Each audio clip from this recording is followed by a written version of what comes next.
Liar. Everywhere.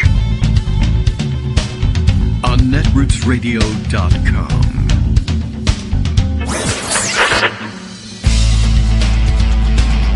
David Waldman. Kagro. In the morning. Now, here's David Waldman. Hey, good morning, everybody. How you doing? It is Tuesday, Wednesday. What is it? Tuesday? No, Thursday. I don't know. There's a T and a U in it. I'm giving it like some kind of, let's say, European pronunciation. It's Tuesday. How about that? Will that work? Okay. Anyway, it is Thursday. It's January 14th. It is 2021. All right, I think I carefully made it through all of that. Donald Trump is impeached again. It's not January 2020. I saw somebody passing around a tweet yesterday speaking about impeachment and talking about Donald Trump as an impeached president, and it really was from January of 2020. I thought that was kind of funny. No, this is the second time. Unprecedented, yes, as he would say, record-breaking. He's got a record-breaking record of impeachment. The Republicans out with their tired analysis about, what they don't have to do about this thing, or it's not the appropriate remedy. Tom Cotton, I guess, got himself quoted cribbing off of Judge Ludwig, but he didn't even, make the legal argument that was available to him. We didn't read the whole article, but he's now out quoted in The Hill as saying the Senate doesn't have the authority to consider the impeachment of a former president now that the trial is going to start after he has left office. I assume he will have left office by that time, if there's a, order to things. But, yes, they do.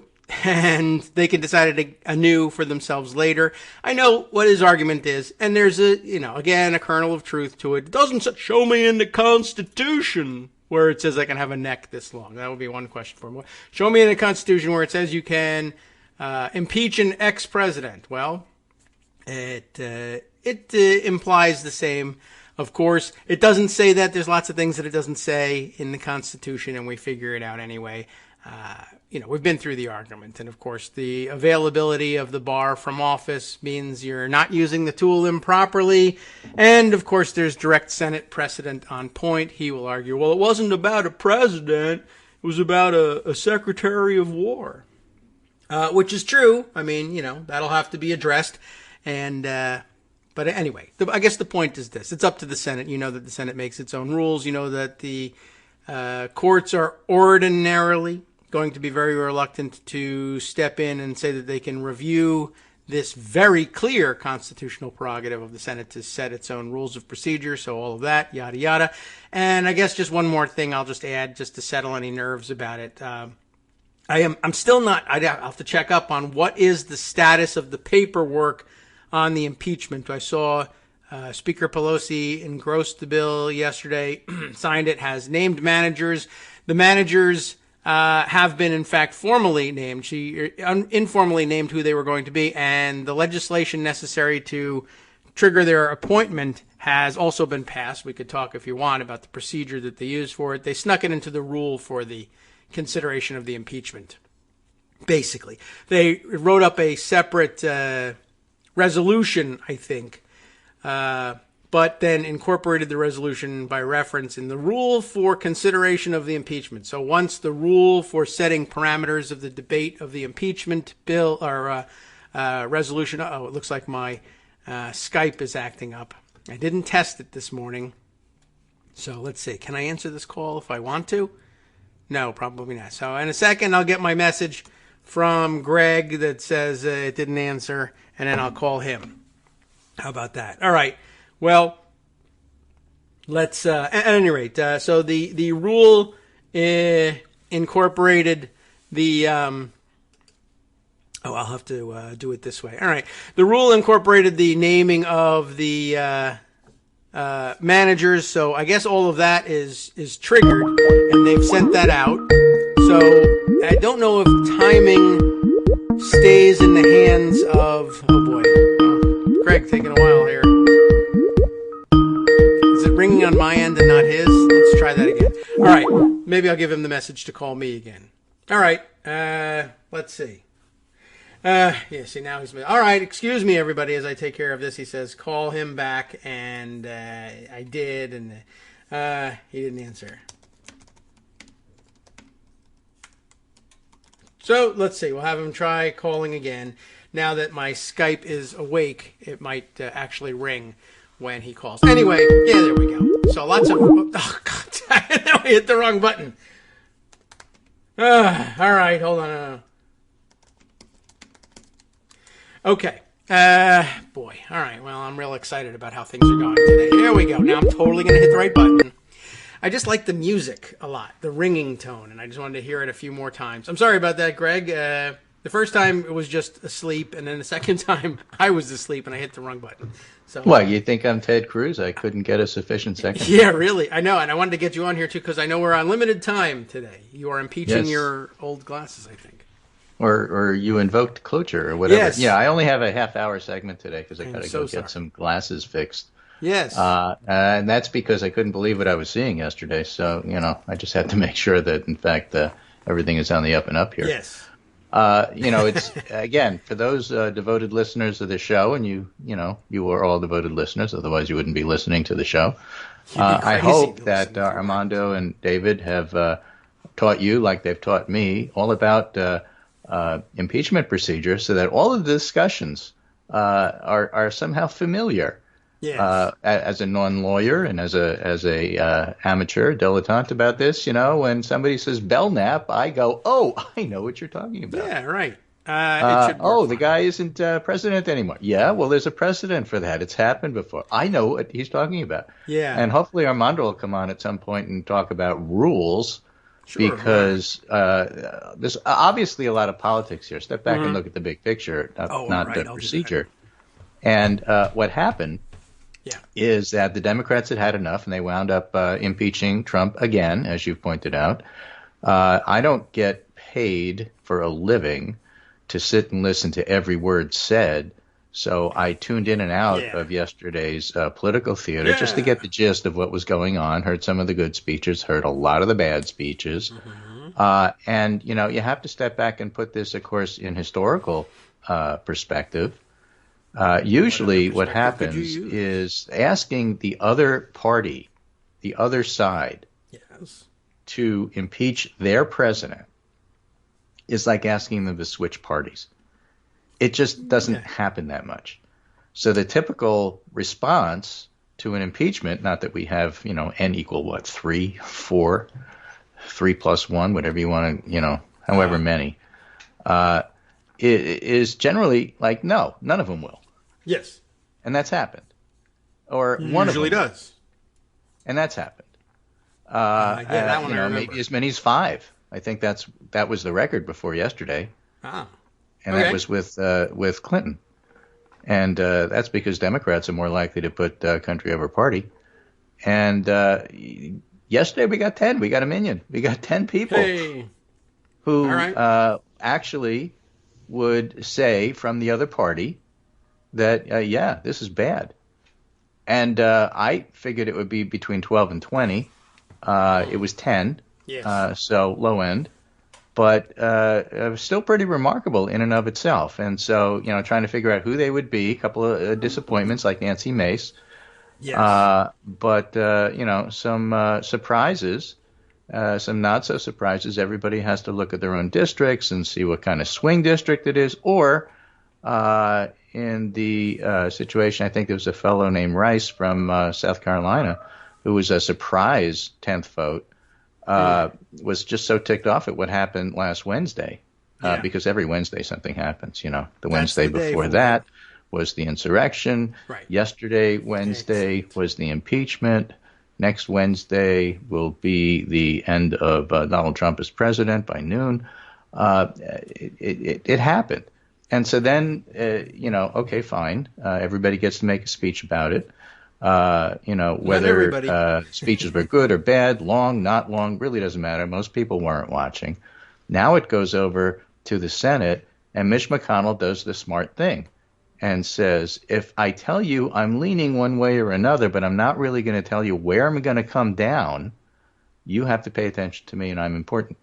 And that message isn't directed at the public, it's directed at Donald Trump.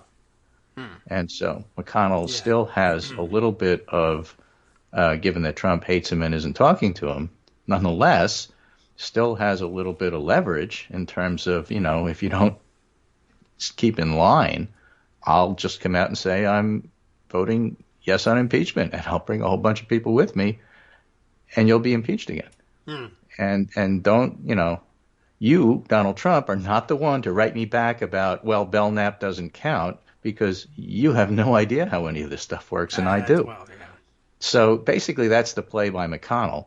But he also does a couple of other things that are useful to him. He doesn't bring the Senate back right away. He basically makes it Schumer's issue to run. The important part about that is, like Kevin McCarthy, McConnell would like to see Trump gone, but doesn't want his fingerprints on it. And so this is one way to get that done. Yeah, most likely. As it turns out, there wasn't that much flexibility to reconvene the Senate, but I guess it could have been done tomorrow, which is their next pro forma session, by unanimous consent, provided no Republican shows up, who's in opposition to McConnell's plan to object. And then if they do, it would be very difficult for McConnell to promise that it could work, given that he doesn't control his conference entirely. So. Right. Speaking of not controlling your conference entirely, let me just throw in a little bit of polling we got, which is interesting. This is YouGov National Poll. Josh Hawley, 17% favorable, 35% unfavorable across the country. Hawley's career is pretty much done. But there's always a Josh Hawley or a Ted Cruz, who is better known, by the way, 32% favorable, 47% unfavorable. There's always somebody who's going to stand up and say it's in my own personal political interest to ignore what McConnell says. And so there goes the whole plan. Oh, yes, right, sure, of course. Right, and so it's a difficult promise to deliver on, and he's not likely to make it, therefore. But you won't make yourself popular if you do that. Well, everybody already hates me. What do I have to lose? Yeah, that's true, and he's in for 6, so I suppose he could ride on that.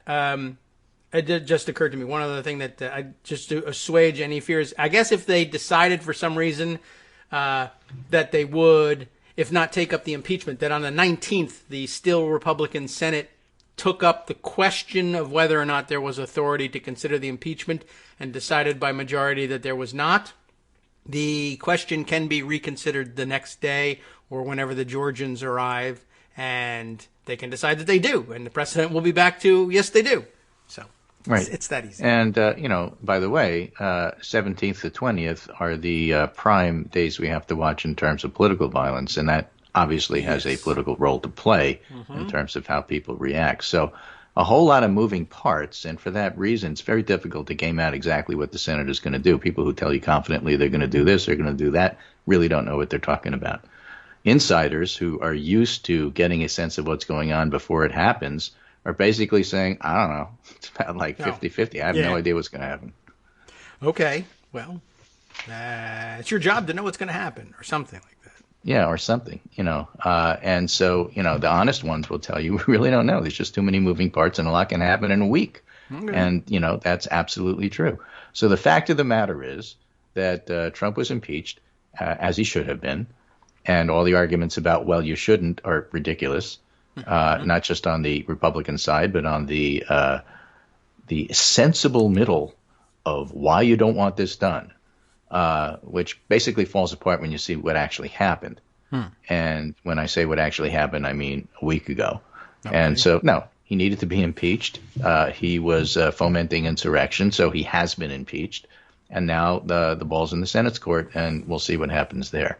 So, again, in the meantime, most people, which is to say more than 50% of the public, think he should have been impeached. Removal is... also 55% of CBS poll finds Americans favoring impeachment. Politico and Morning Consult finds 53% supporting it. Quinnipiac, 52% supporting it. So, with all that you want to say about I don't like polling, the fact of the matter is polling is still a better way of trying to gauge where the public is at. It's only superseded by elections themselves.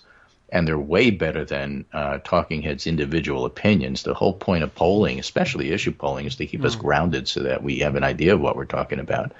And, the public's on the side of the Democrats on this. This guy needed to be impeached.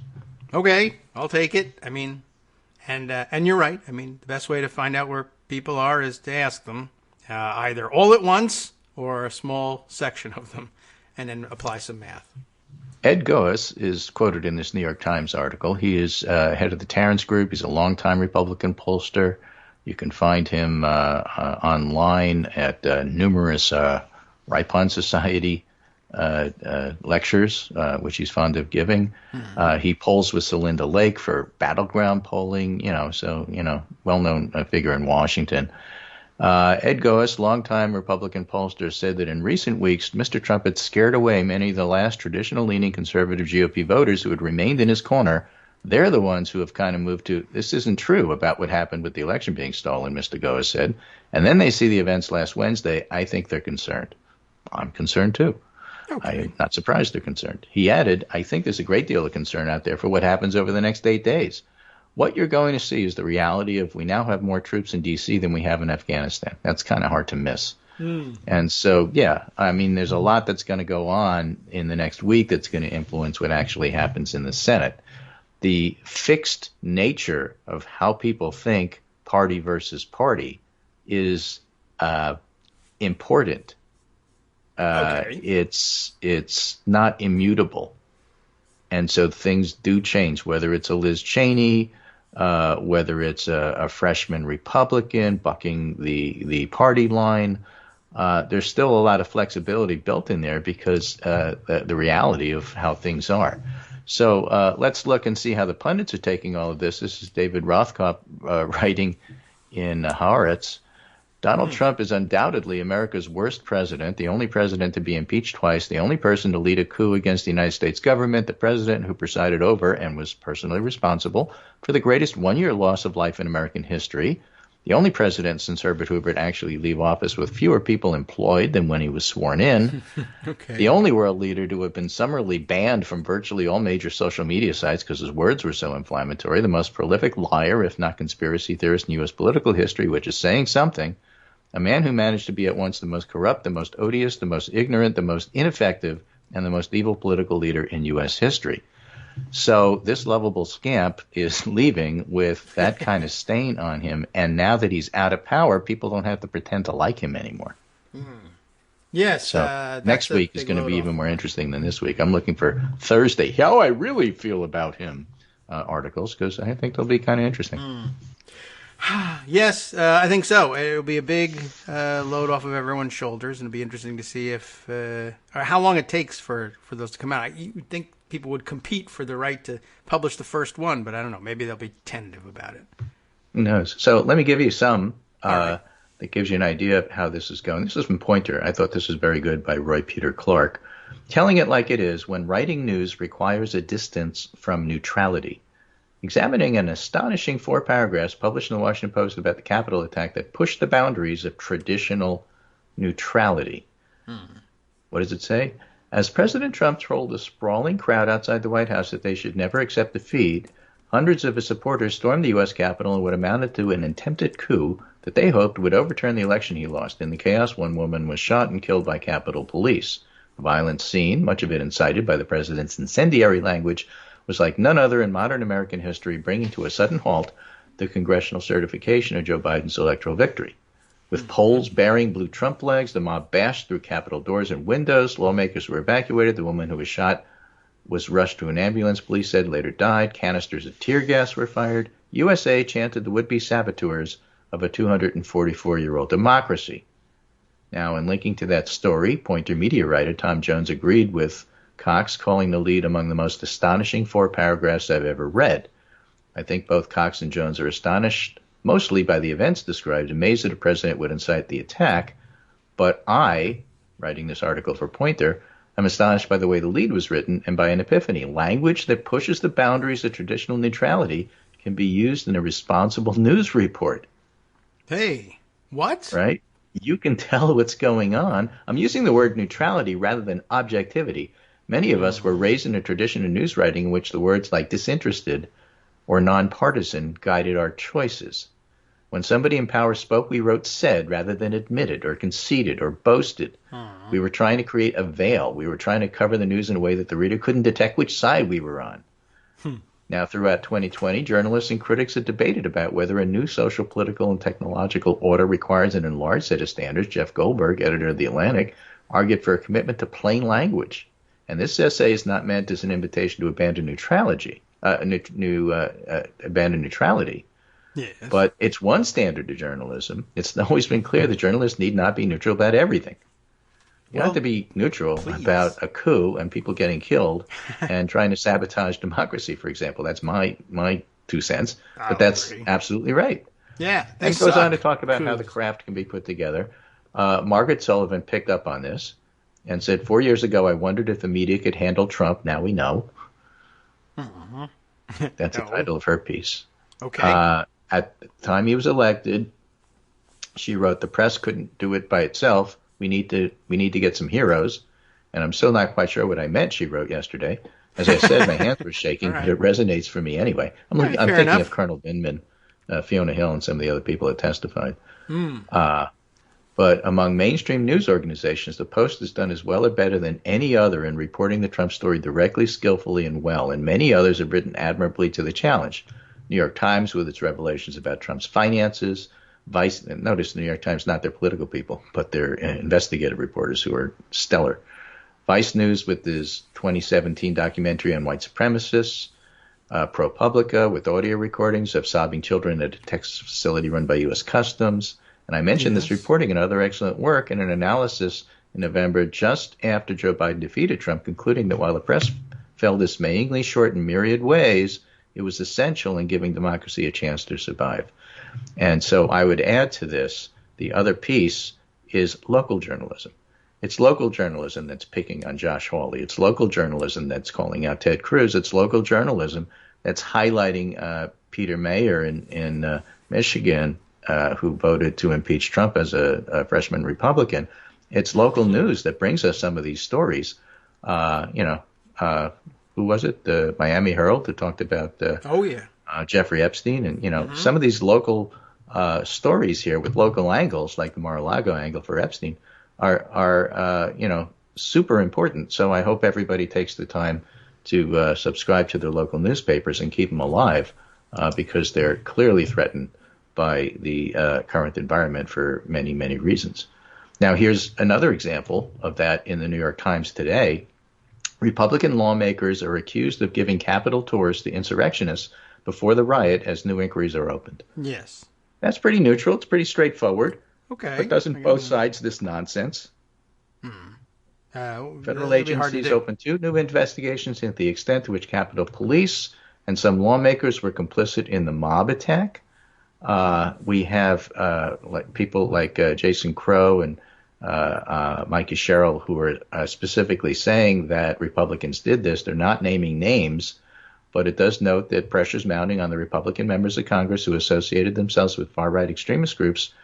In the days leading up to the mob attack, several of Mr. Trump's most ardent supporters, including Representatives Mo Brooks, Paul Gosar, and Andy Biggs, both of Arizona, have been accused of helping plan the January 6th rally that led to the violent attack on the Capitol. And then they end the article. So they go on to actually name names and say, hey, you guys are being accused of this. So hopefully more will come of this. But hopefully now that Trump is on his way out, the news will get a little bit more explicit about not both sizing everything under creation, because that kind of neutrality doesn't help anybody. And hopefully, that's one of the things that comes out of this for legacy. The last piece I want to do before I go is from NBC News. I think it's important. This is an interview with former DHS official Darrell Johnson. You may not know the name. I do not. But he's the guy that was responsible for the, under Obama, released then suppressed report from DHS about white supremacists being the biggest danger to America. Okay. And it says, this isn't the final chapter. Analyst warns again about rise of right-wing extremists. Former DHS official Daryl Johnson says political violence could get worse unless the government takes the right steps to mitigate the threat. Controversial and interesting article here. Sahil Kapoor interviews him. He now runs DT Analytics, but in April 2009, a senior Homeland Security intelligence analyst named Daryl Johnson wrote an internal report warning right-wing extremism was on the rise in the U.S. It could lead to violence. The report leaked. The backlash was swift. Republican lawmakers were furious. Veterans advocates criticized the section, raising concerns about service members returning with post-traumatic stress. Janet Napolitano apologized for parts of it. The unit was dissolved. 11 years later, a mob of right-wing extremists spurred by President Trump stormed the U.S. Capitol in a deadly riot that highlighted the magnitude of the threat. So, now, totally right. Yeah, this Capitol insurrection we just had last week, some people were like, okay, that's the climax, but no, it's not. No. This is ushering a new phase of violence and hostility, Johnson said. This isn't the final chapter of a movement that's dying out. And his concern is that we can make it better or we can make it worse by how we react to it. Oh. Okay. Now, do you feel validated by the warnings you put out? And Johnson says, well, when I wrote the assessment, I was doing my job. I knew I wrote was accurate. It was unfortunate my message got lost in the politicization of the whole thing. I don't take any satisfaction in knowing I was right. I just wish people would listen and do something about it. So I'm more frustrated than anything. I know how he feels.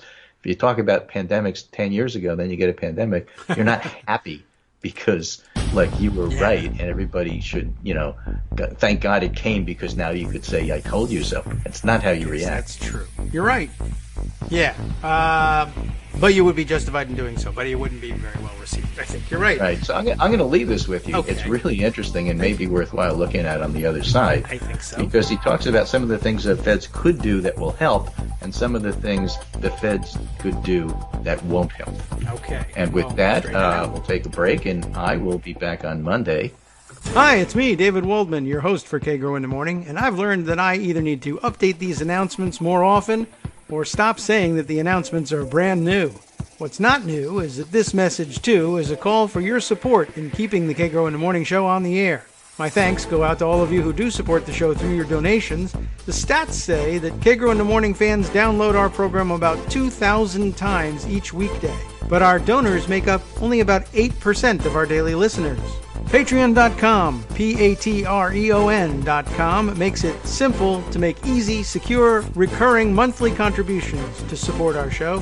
Patreon.com/KagroX gets you straight to our donation page.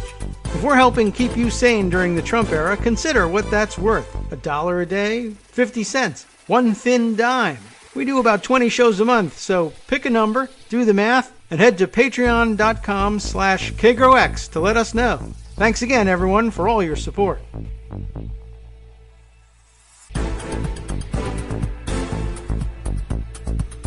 All right, welcome back now to the Kagro in the Morning Show here on Netroots Radio.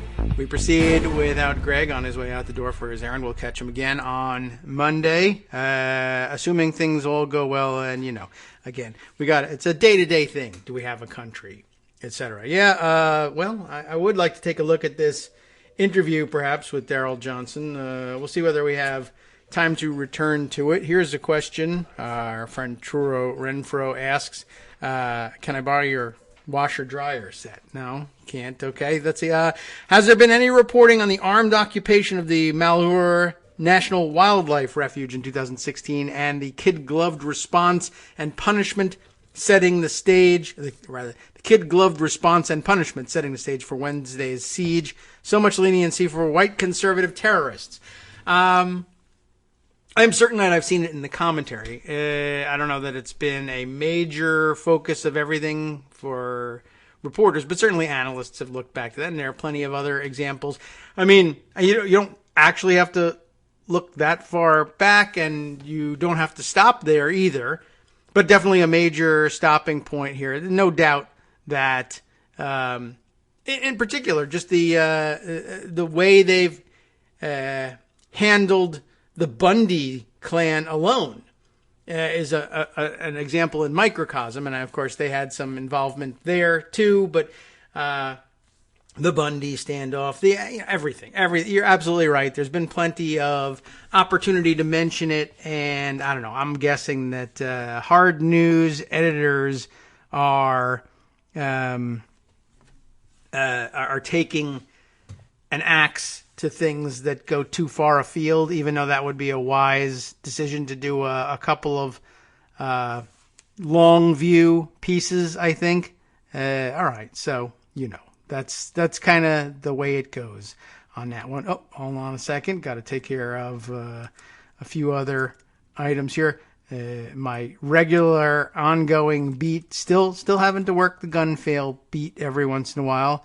And another story comes through, run of the mill. Unfortunately, it involves children, of course, and an AR-15. You'll never believe it. All right. Well, anyway, jumping off of that and back to the raft of stories and various other things that we need to touch on. Let's see. Anything else that we need to clean up on here? Yeah, let's see. Oh, yeah, right. Here's a note. Rebecca Romans takes note of something else I watched. Yeah, happened yesterday. It's a thing. Q lunatic Marjorie Taylor Greene, I guess, went on TV or whatever it is that they're on when they're on Newsmax. Do they have a TV station per se? Anyway, she obviously, I think she thinks she's the first one to think of this, but she says, well, I'm going to file articles of impeachment against Joe Biden the minute he is inaugurated. It's interesting that she's waiting for him to be inaugurated. Why not introduce them now? We have the authority to impeach a president after he's been president. Why not impeach this one before he's become president? As a matter of fact, because you have the authority to impeach officers after they've left office, why not impeach him for his service as vice president and file those today? What's the big holdup, Marjorie Taylor Greene? And the answer is, I don't actually know how to write legislation. It's one thing. The other thing is, it's run of the mill. I mean, this stuff is a dime a dozen. There are impeachment articles filed against presidents and all sorts of officials all the time. Just nothing happens with them. So she'll file them. They'll be dropped in the hopper. They'll be sent to the Judiciary Committee, and the Judiciary Committee won't touch them. The end.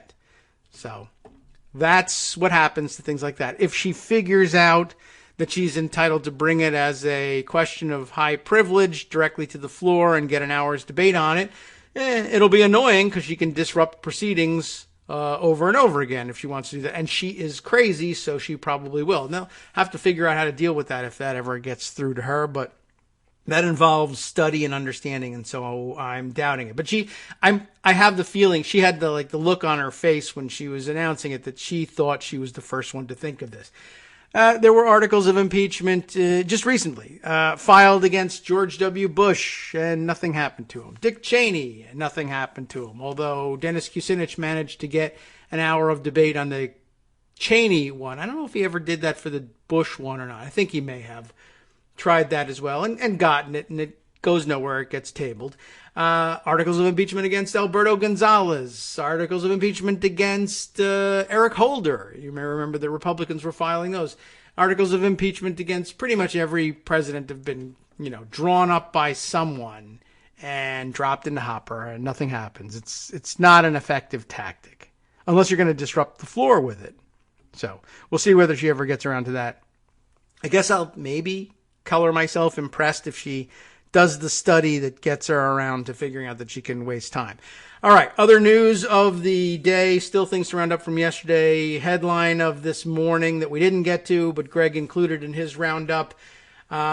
Sadly, have to report the death of Dr. Harold N. Bornstein, Trump's former personal physician. You remember the original guy with the long hair and the wacky attitude towards life, including issuing the health report on Trump while still a candidate, right? Saying he was in perfect health or whatever, and he would be the healthiest person to assume the presidency in history, even though he would be in no position to know that.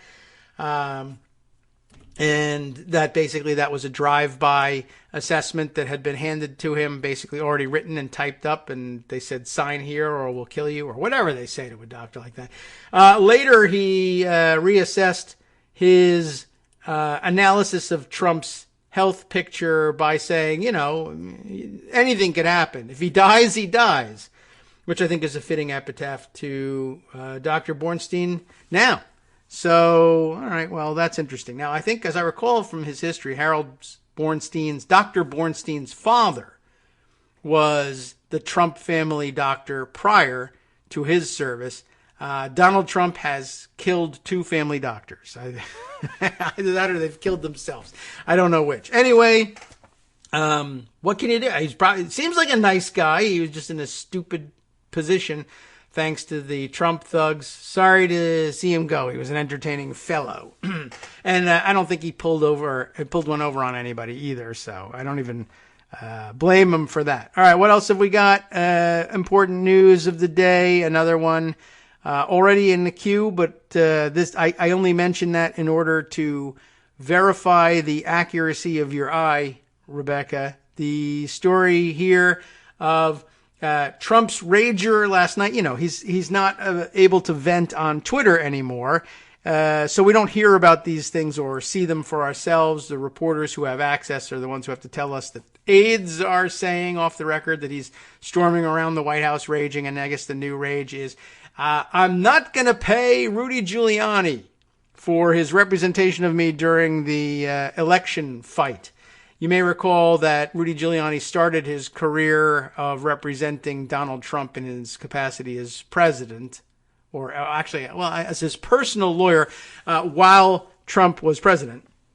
But that he did so, or said he was doing so, for free for a long time. And then when he had to start flying around to court and exposing himself to sanctions and other problems, he announced, and I think this was Rudy was in the wrong here. I think he announced unilaterally that I guess he was going to end that agreement and that he was now going to be charging $20,000 a day, I guess, for his services. And apparently in the write-ups from last night and this morning, Trump just says, yeah, I don't really much appreciate having the $20,000 fee dropped on me. Plus, of course, Rudy sucks. And even if he'd been fantastic, the odds are that Trump wasn't going to pay him.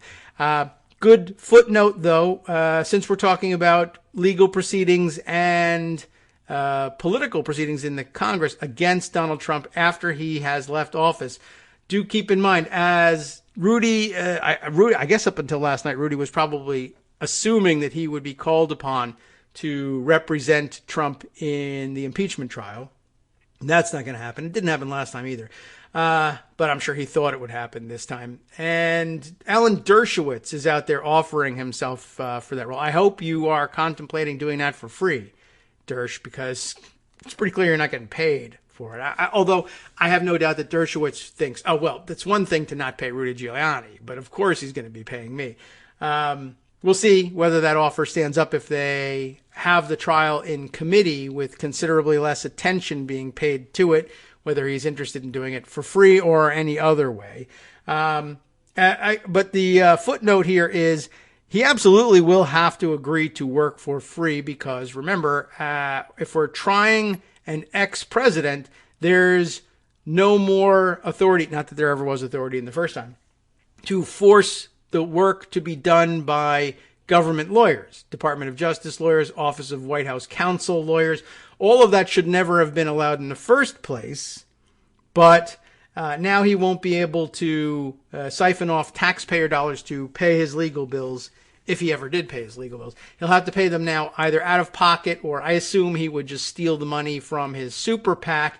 And I think you can actually do that. I mean, legally. We should probably look into that as part of our next 2 years agenda, legislatively speaking. But anyway, he'll have to part with slush fund money, which will also upset him, which will probably affect the quality of attorneys he sends to this thing. And it doesn't look like he's at all interested in fighting all that hard. That much was reported yesterday. He'll have, at this point, either ensconced himself at Mar-a-Lago, or have absconded to another foreign shelter.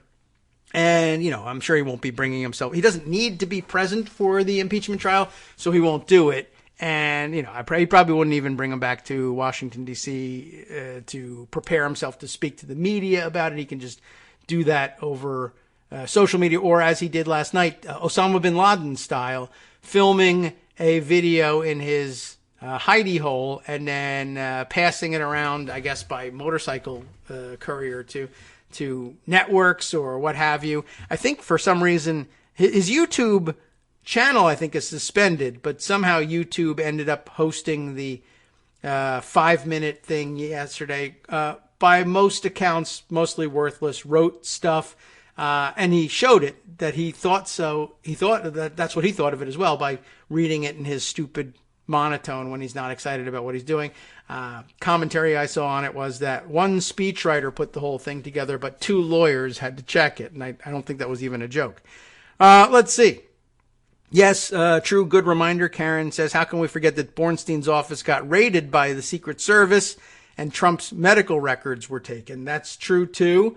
I haven't forgotten that. I did forget to mention it, though. But I guess that was maybe, to me, incorporated by reference into the sign this or we'll beat the crap out of you thing. But that was a separate incident. And my recollection is, was the Secret Service present for that raid? I think that they were, but I think that it was like headed by and executed chiefly by Trump's old private sector security chief, who he put on a White House payroll job somewhere, and he sent him along to do the enforcing. And I guess maybe I don't know, maybe because he was familiar to Bornstein, and Bornstein knew he would break his legs, and whatever. Let's see. Other interesting stories, just rounding up from quick morning revelations. Interesting with respect to the last item that Greg brought to us before he left, the ongoing danger of violence. Delta Airlines putting customers on notice of a couple different things. One, customers who harassed Mitt Romney and Lindsey Graham last week on their flights will be put on the no-fly list. That's interesting. And also telling their customers, their passengers headed to D.C. in the next few days and over the weekend and into next week, that they will not be accepting checked luggage with firearms in them. You can, in fact, take guns on a plane with you, but they have to be in your checked luggage. And, there's some strict regulations about how they have to be packed, et cetera, et cetera. But they are opting not to allow checked firearms in luggage either. That doesn't mean people won't be bringing them. It just means they won't be declaring them. The rules, I think, I've never traveled with firearms, although the need for your firearms when traveling, widely held among gun nuts and led to one of the better entrepreneurial suggestions I ever heard from our own Trapper John at Daily Kos, Jake McIntyre, and you'll find him as on Twitter as well, who came up. This is a good side story, and none of you know this either, because this is sort of insidery and was shared over dinner one night. The idea of second gun, sort of a play off Second Amendment, but for gun nuts who have to travel and can't be bothered to go through the regulations to check their firearms and take them with them. Essentially like a gun rental service ironically enough, at airports. You might have to have them off site. We hadn't really thought too much about that. But, if you're one of those people that feels like you have to have a handgun with you at all times and you can't bring yours with you, you can rent one where you're going, so long, I guess, as your permit has reciprocity in your destination city. But just funny. Don't actually fund it. Don't actually do it. It's a bad idea. But interesting thought. Anyway, they're telling their passengers no firearms in the luggage. That just means that anybody who declares it in compliance with the rules and regulations will be told no, and to remove it and, dispose of it or store it as they see fit. But no, they can't bring it with them.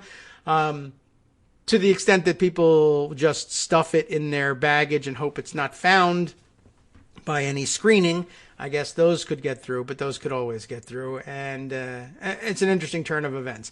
And another interesting reaction to how things are going out there these days. Oh, this one, I forgot. I'm going to have to put aside the one about Delta telling people they'll be on the no-fly list. Oh, well, I think I lost that one. You'll just have to trust me on that, and you'll probably see it being tweeted around. Source has run away from me. Okay, let's see. We'll dive into Pocket and the unorganized mess that it is. And we're probably going to have to do this sort of lightning round discussion again. Well, probably until this is all over. Let's see. Lots of reporting. This one I won't read you, but just noting for the record that newspapers and other news outlets digging into how many people from American officialdom, now of various stripes, but they began with, I think, off-duty police officers who had taken the day off and gone down to Washington. How many cops participated in this gigantic riot and assault and insurrection? Lots. I've seen at least one other article say that they have counted up to 28 so far from various jurisdictions. I think that in theappeal.org, I think had it at 28 last night. This other piece I have from Reuters in front of me that says, expands the net a little bit. Off-duty cops and other officials face reckoning after rallying for Trump in D.C. That should be really rioting, but you know how editors can be. But yeah, they were tracing the numbers of cops and expanding it to firefighters. Also, public school teachers got thrown in there as well.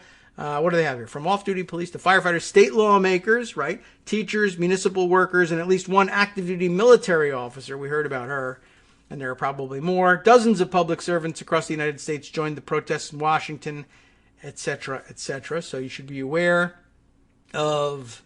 Well, you were aware of that. You should be aware of the fact that there is proof and backup for it if you are discussing it with somebody at any point in the next couple of days. Here's something. Let's do this. I saw J.J. McNabb pointing to this as an important thread worth reading. And it is.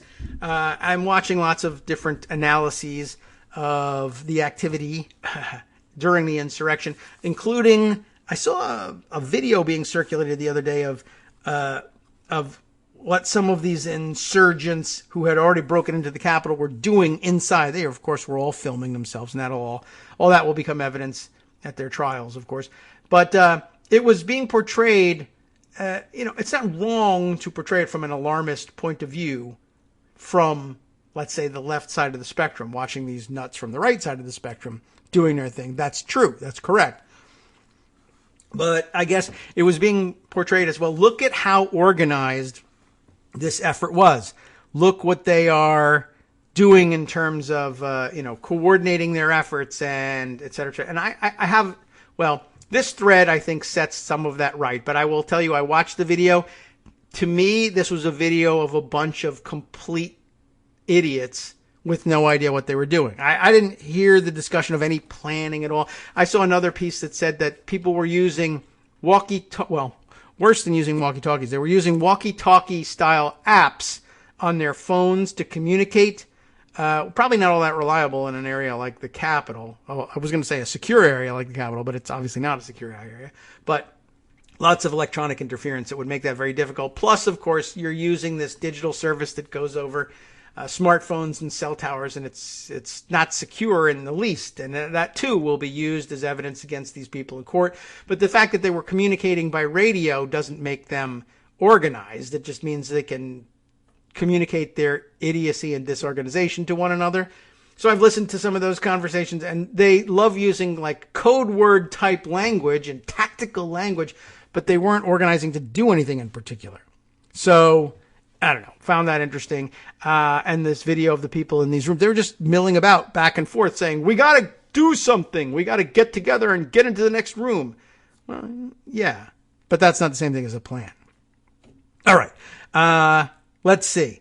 We will have to, look at this. I'm going to have to comment on this one too. But anyway, let me read you this thread. It's from a Twitter user, goes by the handle of Literary Mouse.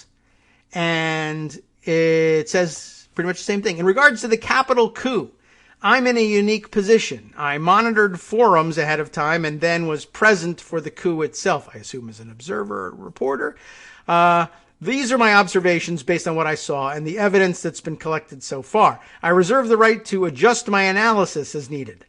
Let's talk about the organization of the coup first.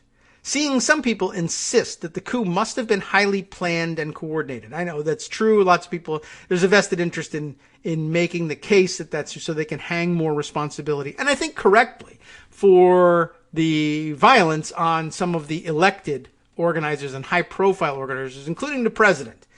And I think that's true. And The Intercept has done a good piece, and they did a follow-up piece of a similar nature just today. And I think the logic is sound.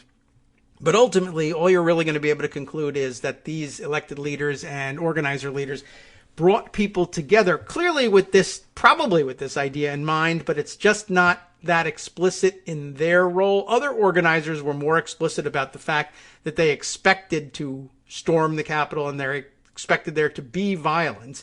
And it's clear that that message got through to the people who went. They said as much before they left. We have that on record.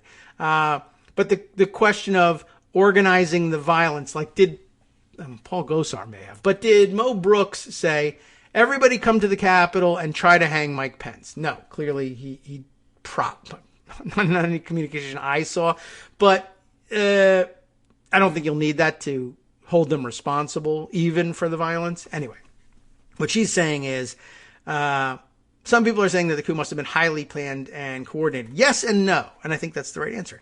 This was, as she says, a stochastic coup. Easy to understand now that we've been familiarized with the concept of stochastic terrorism. We'll see little evidence of direct communication between Trump and the insurrectionists. Within the insurrectionists, there was not one group that executed the storming of the Capitol. Rather, there were a number of smaller groups working independently towards the same goal. I expect you'll see little evidence that these various groups communicated with each other. What you will see is detailed planning and coordination within these small groups.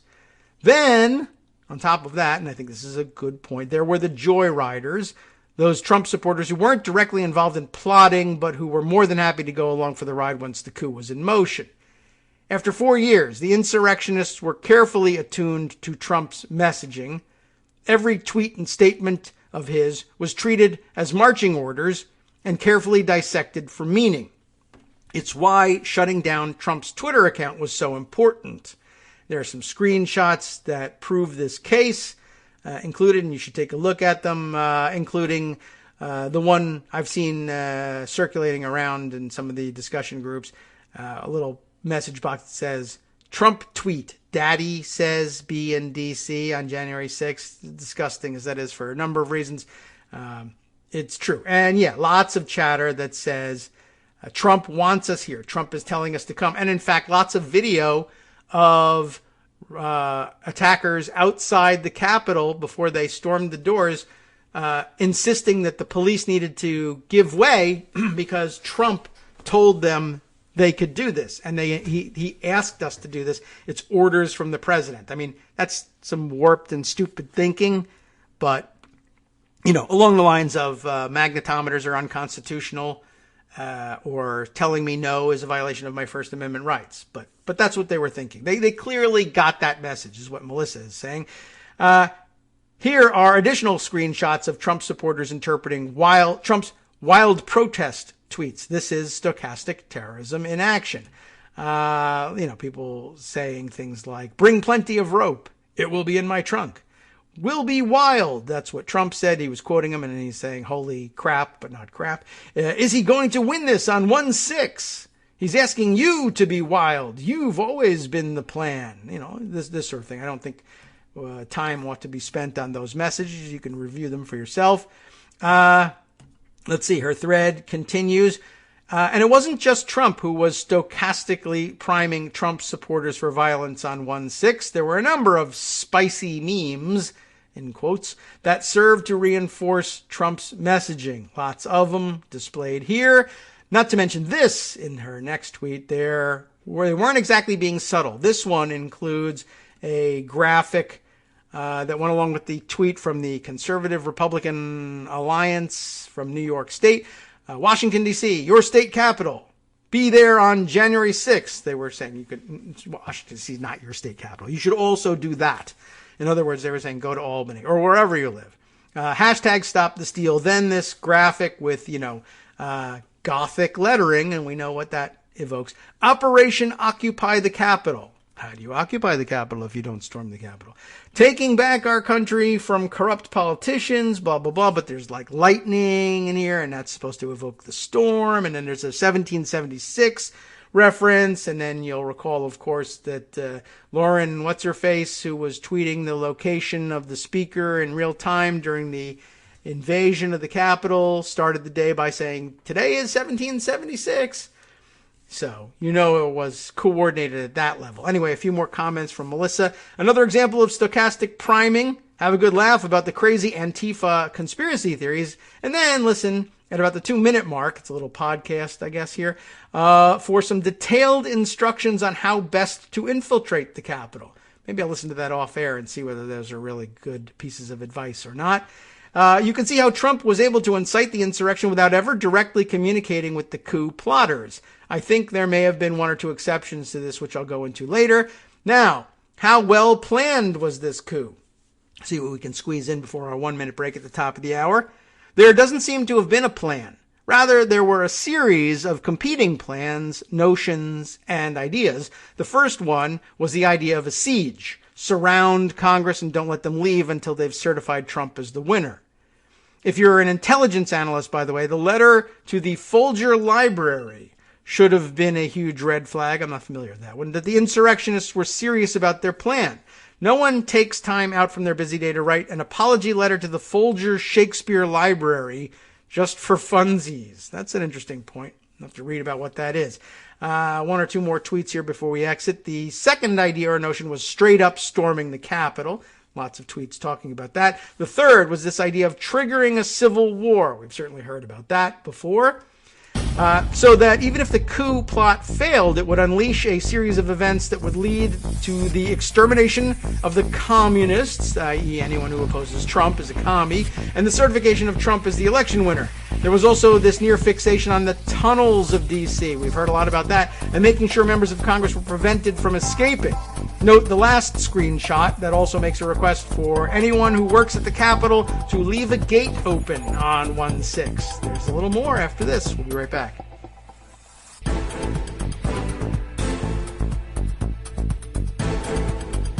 All right, welcome back now to the Kagro in the Morning Show here on Networks Radio.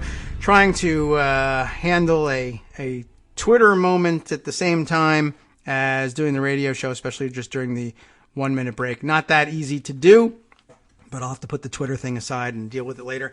But having to do with the Belknap precedent. We'll get back to that later on. Let's continue with Literary Mouse's interesting thread wrapping up her observations about who comprised the attackers and what they were up to.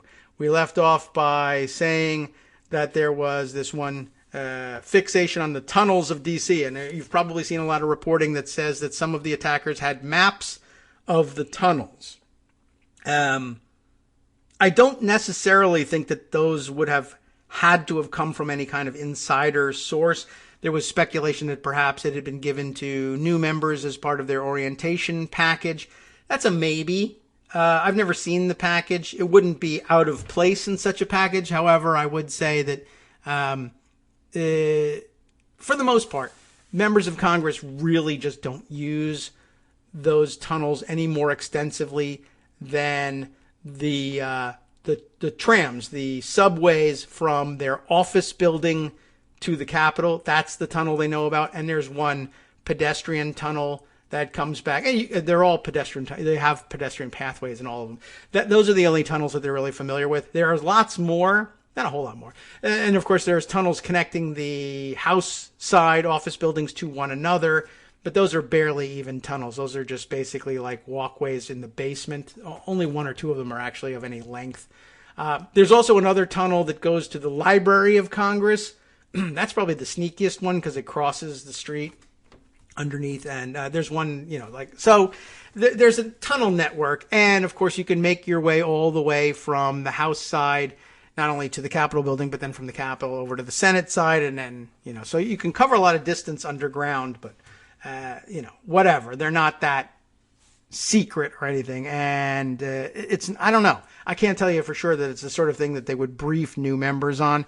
But also, I've seen maps like that, and, they're public buildings, and people can use those tunnels, and they're not closed to the public. So I'm not certain that there's anything super nefarious about getting those maps either. But, okay, let's see. So then there was the note, please, asking somebody. I don't know whether anybody ever did anything, but then we saw a video of Capitol Police actually literally opening gates, not necessarily because they saw this request, but there it is. Melissa's next tweet says, finally, there was the idea of a citizen's arrest or hanging, of course, for any treasonous members of Congress or vice presidents who refused to certify Trump as the winner of the election. Lots of memes and tweets about the same, or Facebook posts included here. You might have noticed some gaps in these plans. Believing in conspiracy theories forces you to accept logic gaps, which likely led to the coup plotters not being able to spot the gaping holes in their plans and to get Trump certified as the winner. And remember, that was the goal. Interestingly, some of the other Trump supporters in these forums noticed the shoddy planning.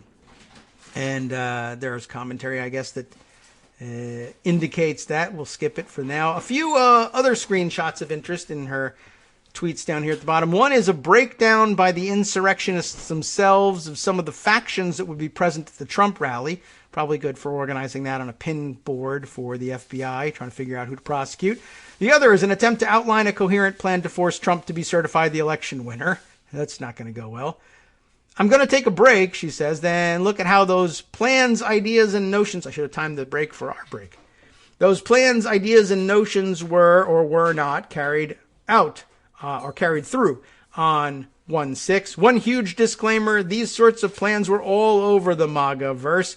We have no idea if the individuals quoted here took any part in the actual coup attempt. It just is evidence that tends to prove that they may have, but it is not proof that they did, right? And, well, look, we're back. She's back from her break. I wanted to add a few notes before moving on to 1/6 itself. In the week prior to the coup attempt, there was a marked shift against the police. We all noted that ourselves. Forum commentators went from suggesting police stay home to blithely talking about killing cops. That's the usual way of things on forums. You gotta look tough. Anyway, I wonder if the police pushback of Proud Boys and insurrectionist elements in Oregon around the new year had something to do with that. I've been getting questions about how the FBI and other law enforcement could have possibly missed this. There are two parts to intelligence: data collection and threat analysis. I have no doubt that the FBI had all this information and more at their fingertips. Where they failed was in how they acted upon that information. They looked at it and decided there wasn't a threat. Most likely because the purpose of law enforcement is still to defend the white power structure. Through that lens, Trump supporters wouldn't be seen as a danger. I will admit, I think I underestimated their ability to pull anything. I figured that they would come in numbers less than they anticipated, as has usually been the case. Although this is a pretty exciting thing, focusing all this attention on the Electoral College and a presidential race. That'll tend to get people moving. But I just thought the Capitol Police were going to do a better job and say, no, you can't come in. And if you try to come in, whack. But I guess not. Anyway, there is a second very real possibility, I guess, about the ability of the FBI to see this coming. One is that that Trump and his cronies pressured law enforcement to downplay the threat in order to leave the Capitol vulnerable to attack. I mean, I guess that goes back to the suppressing of identification of the right-wing terrorist danger years ago.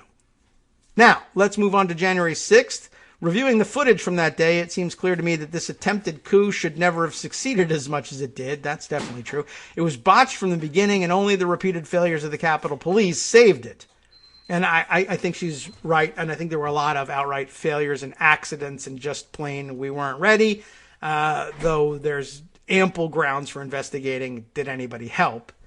The first issue was numbers. If you look at the screenshots posted above, most of the coup plotters had vastly unrealistic estimates of rally attendance, so I guess I'm actually still right in that. Many thought they'd get over 1 million. Even the realists in the group estimated, the so-called realists, I guess, estimated between 50,000 and 100,000. Rally attendance was somewhere around 20,000. Of those, as it turns out, only a fraction wanted to participate in a coup. Here's video taken about 10-15 minutes before the protesters rushed the Capitol. You can hear how frustrated the organizer is.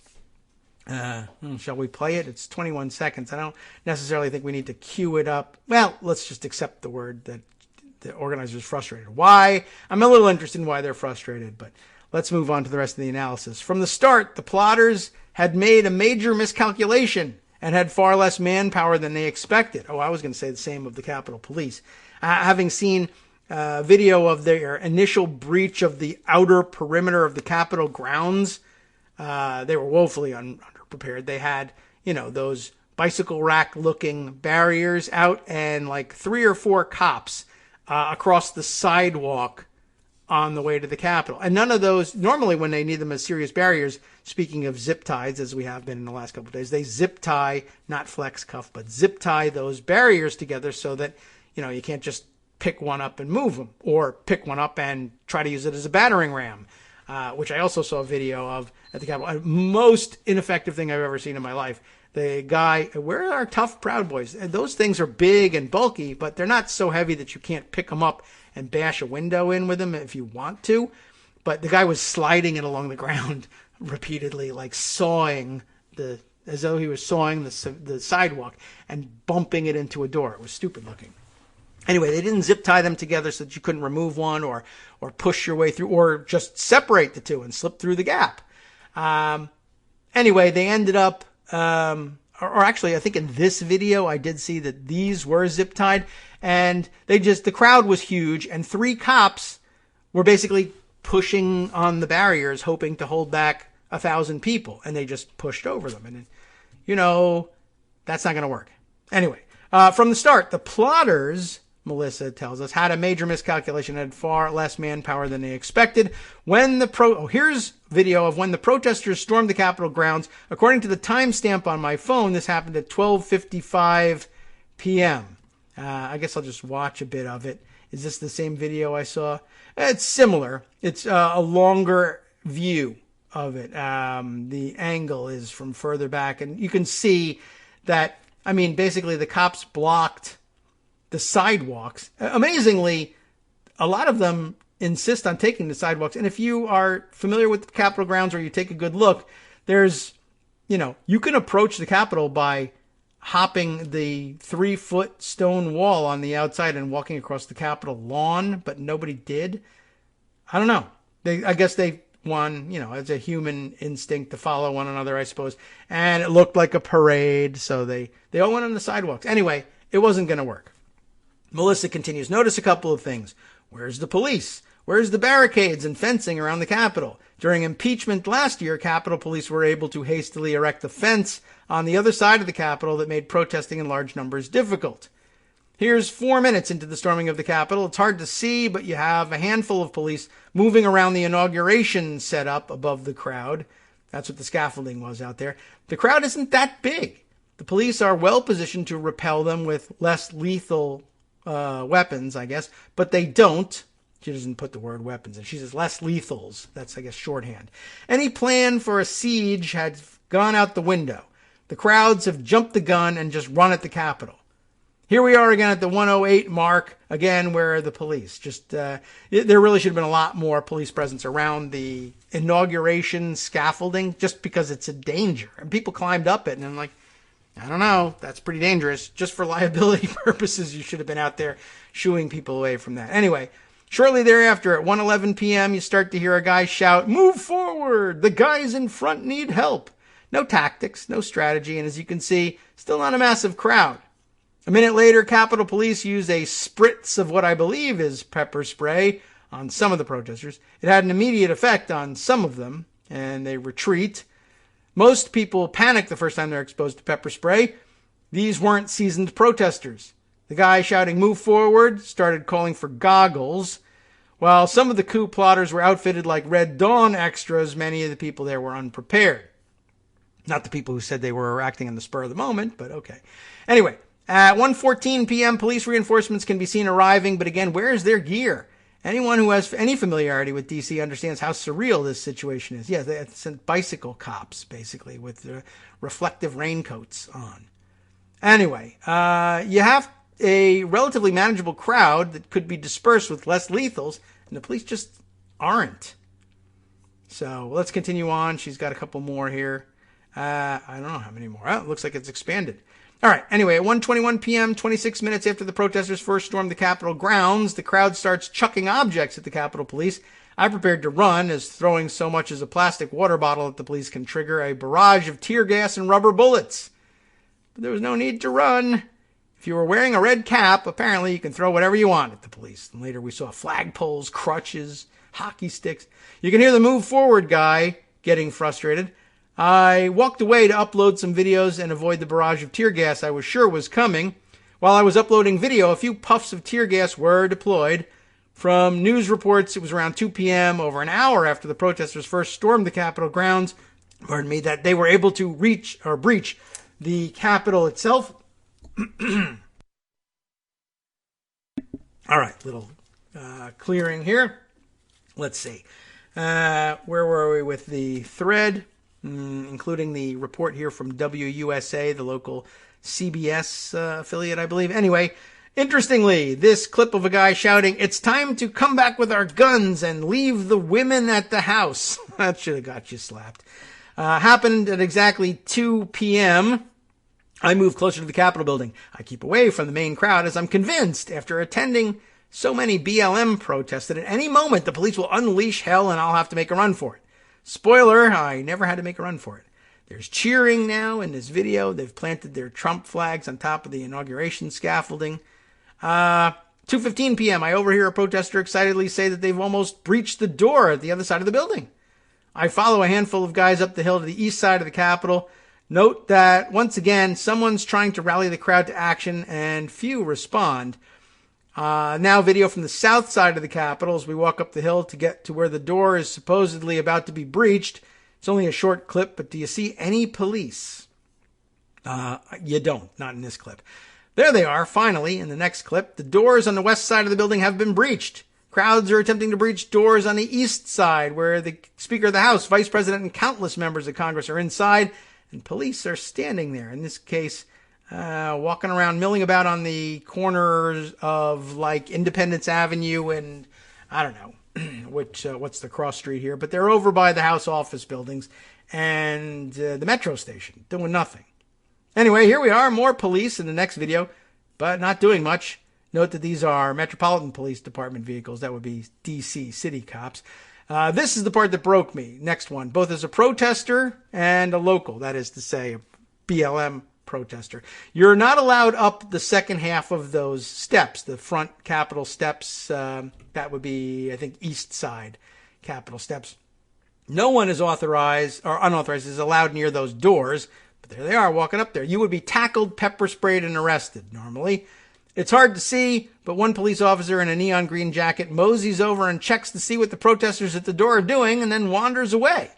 At this point, inside the Capitol, members of Congress are in hiding. This is when I started texting my friends with, ha ha ha ha, nothing matters anymore. Hey, LOL, YOLO, nothing matters. MPD reinforcements wander by while Trump supporters shout at the cops who are letting them storm the Capitol. The Trump supporter shouts, "Do your job!" as police have a chill one and the Capitol is stormed. I just can't. I don't know what the guy thought do your job was. Their job was to get rid of those protesters. 2:26 p.m. The crowd is attempting to breach one of the doors on the east side of the Capitol. No visible police response. Took these photos over a 10-minute span. You can see small police presence to the left. Huge crowd on the east steps. How much longer does this go on? Well, quite a ways. Anyway, I think this honestly probably encapsulates enough of this. You know about the failure of the cops, but the more important points were up at the top about how to regard the organization of this thing. Don't give up or be disappointed if you don't see explicit calls from elected members or that their involvement ends at bringing together the crowd for the president's speech. Because somehow someone else was taking care of all the messaging that sent so many people to Washington for the speech in helmets and flak jackets and body armor with zip ties, etc., etc. And you can put it all together, and you could RICO the hell out of this. It's a very easy conspiracy to put together, and it ought to be done. And a lot of people could probably get caught up in those extortion charges, which I think should be pending out there, given the number of reports that members of Congress felt that they needed to change or affect their voting in Congress based on the threats to themselves and their families. Do not lose sight of that. All right. And it may be that some of those things could be leveled as state charges, too, by the way, especially if the families are in state. So maybe not pardonable by Trump. And I guess that's what we really need to be keeping our eye on him for over the next couple of days. All right, let's jump into some other news here. We probably spent too long on Melissa's thread, but it was an interesting place to start the day, or start the discussion of recapping 1/6. What else? Yes, I saw this one shared last night on Twitter as well from a good Twitter friend, B. Bigelow, who noted, I guess in watching Brian Williams on TV, I don't know whether this was captured by anyone on video. She says, according to Brian Williams, Trump had to be dissuaded by aides from barging into the House during the impeachment proceedings to plead his case personally. The man is, as she says, completely off his trolley. And it might have been really interesting to see how that went. It's not entirely clear that he would. I mean, he has floor privileges allegedly as president of the United States. So I don't know what they would have done to stop him, but I don't know, under what theory he claims time to speak. That's probably impossible. But maybe he was planning on buttonholing members. Maybe he just hadn't thought about it. But it does, he's extraordinarily lazy. He wasn't going to do that. It does represent, though, the second time in a week that he announced his contemplation anyway, or if not intention, to join people in storming the Capitol and to storm the Capitol himself, but backed out and stayed at home for a TV dinner instead. It's very alpha. Just thought I would point that out. Let's see. Other stories that I've tucked away. Let's run through a few more. Right. Okay. I put away the video of Congressman Major worrying about the threats to his family, just so you could see that. The states. Speaking of the states taking care of business, several of the states are taking care of the business of punishing their state lawmakers who either participated in the insurrection in Washington on the 6th or supported the efforts by Trump to undermine, reverse, and steal the election in their states. I saw yesterday, and I don't think I parked it anywhere, but maybe I will find it in Twitter, that Georgia, where the legislature is, I think, right, controlled by Republicans, were doing a little bit of house cleaning and were, I don't know exactly what the penalty was. It may have been the same as I'm reading about happening in other states, suspending lawmakers who signed on to letters, calling on the legislature to either revise or reject their electors before they were even sent or after they were sent, or to support objections to the electors during the electoral vote count. They were losing their committee seats, etc. I happen to have on hand the report from what's happening in Virginia, where it's democratically controlled in the state legislature.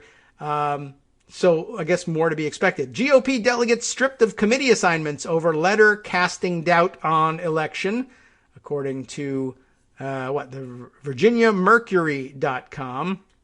Don't really have to go too far into it, but you get the idea of what's happening here. And this ought to be happening in other states. And I wish I had the Georgia report more easily at hand. Maybe it's in here somewhere. I mean, pocket's a mess. Yes, here's the article about the use of the walkie-talkie app with a little bit more explanation of what that may mean in The Guardian. Revealed walkie-talkie app Zello, in case you want to get in on it, was hosted far-right groups who stormed the Capitol, and we'll see whether any of that is preserved as evidence later on, probably much to their chagrin. And here is last night's Washington Post reporting about Trump being isolated and angry, and the word that he was upset in particular about Giuliani. I'm sure there are other nuggets to mine from that, and maybe we'll do it if we get a chance. But let's continue rounding up the other things. I've been frustrated that I haven't fit some of these on the air. There we are. Oh, yeah. Okay, great. Here's the Georgia story. In the Atlanta Journal-Constitution, I guess somebody's got a column called The Jolt, or I don't know. Anyway, it's in the headline. The Jolt, election deniers in state Senate stripped of chairmanships. So this is the Republicans doing this to themselves. I found that pretty interesting. Piece begins, it's payback time. The Republican rift in the state Senate came to a head Tuesday when Lieutenant Governor Jeff Duncan demoted 3 Republican senators who have backed attempts to overturn the presidential vote in Georgia over baseless allegations of irregularities. When the bloodletting was over, state senators Brandon Beach of Alpharetta, Matt Brass of Noonan, hey, Noonan, I know people there, and Burt Jones of Jackson were sapped of their political influence on the second day of the winter session. Very interesting. We'll hold off on diving any further into it, just sort of noting for the record that this happened, and it's a good thing, and it's a model for everyone else, and it ought to happen in the Congress. Will the House Republican Conference strip their members of their ranking membership on the committees? And the answer is no, because and that's a very dangerous thing, really, to have to see. Because it's worrisome that the vast majority of the House Republican Conference, that the crazy lives there. It's usually the state legislatures that are crazier than the Congress. Anyway, let's see. Let's jump back to this. All right. Well, anyway. I don't know. I'm being distracted by various messages here, but being unprofessional in that respect. Let's keep focus here.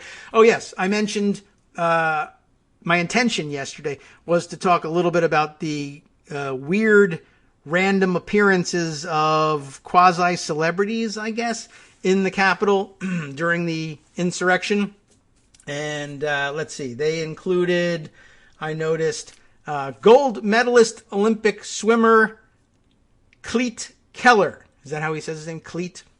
Apparently a member of the gold medal winning relay team during which Summer Olympics? I don't know. So we give you the lowdown on it. Swimmer and 2-time Olympic gold medal winner for the United States, Cleet Keller, recognized by former teammates and coaches as one of the participants in the deadly pro-Trump mob that overtook the Capitol last week. Swimming news website. Did you know there was one?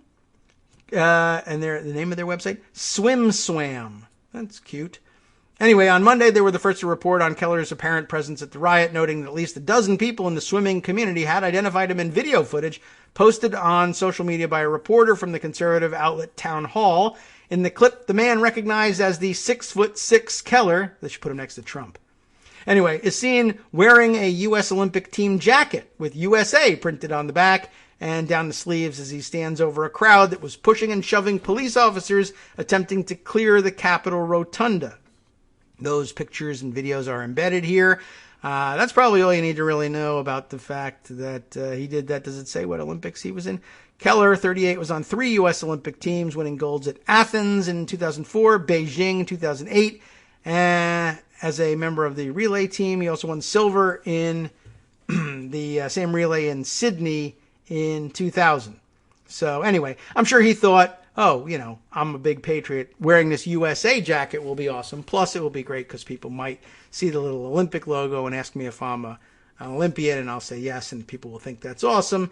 The U.S. Olympic Committee might, have something to say about that. I don't know if there's any rules about how they display those things after they're no longer on the Olympic team. I don't know if there's a great deal that can be done about it, but sometimes these Olympians make a long-time career out of their appearance in the games, and if they're, successful and popular figures, they serve on the U.S. Olympic Committee. I don't know, maybe he does, or on the board of the governing board of the swimming community. So I don't know. Another thing, I guess, to look at in terms of creative use of payback and not payback, but repercussions, let's say, for having been involved in something like this. All right, let's see. Another break coming up. Good opportunity to see, maybe take a preview of what else is looming out there and make some selective picks about how to round things up in the last segment. I think procedurally we're all caught up and we all kind of understand what the Senate can and can't do. Even if they spring a surprise on us, there's the opportunity to straighten that out and redo it when Democrats are in the majority. So not much danger, but not much help from Mitch McConnell either. So, all right, we'll take a quick break. We'll do more crazy stories. I'll bring you at least we'll follow up with the other random loon or two that was spotted in the insurrection, for whatever that's worth. I don't know, make a good weekend conversation. We'll be back in 2 minutes to do it. Stick around. Hi, everybody. It's me, David. Let's change things up from the old fundraising pitch for just a minute and talk instead about how you can be a part of our show. If you've got a smartphone or any other electronic recording device, why not sit down and record a segment for us? Read us an important article and give us your take. Or read one of your own original essays, or even just give us your commentary on something you'd like to share that's important to you. Then send the file to me at kagrox@gmail.com, and I'll try and work it into the show. Short segments, a few minutes in length, are easiest to fit in. And of course, I can't always guarantee that I'll be able to play everything, but if you've ever shouted at your radio or TV about something you wish was being covered, here's your chance to change that. Make the show your own. Send your submissions to me at kagrox@gmail.com.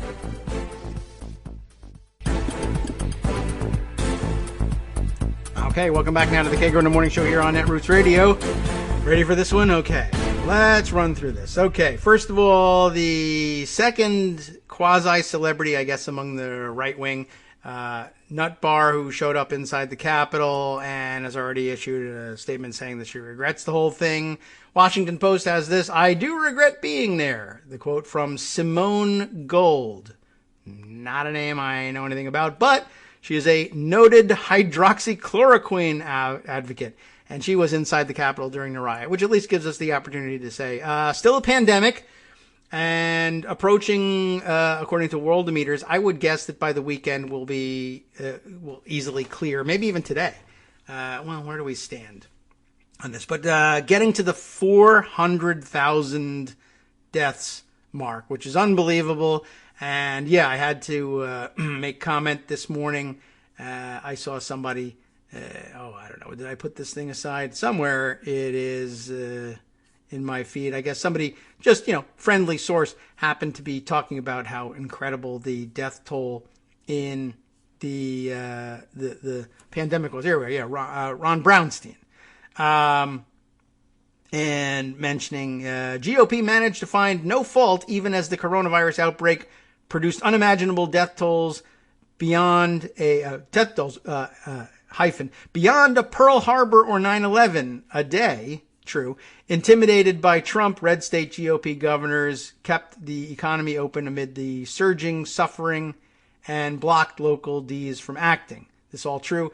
I just wanted to say, not to nitpick, but as long as we're comparing the death tolls, I know he's talking about per day, but the death toll exceeds, again, the American combat losses of World War I and World War II combined.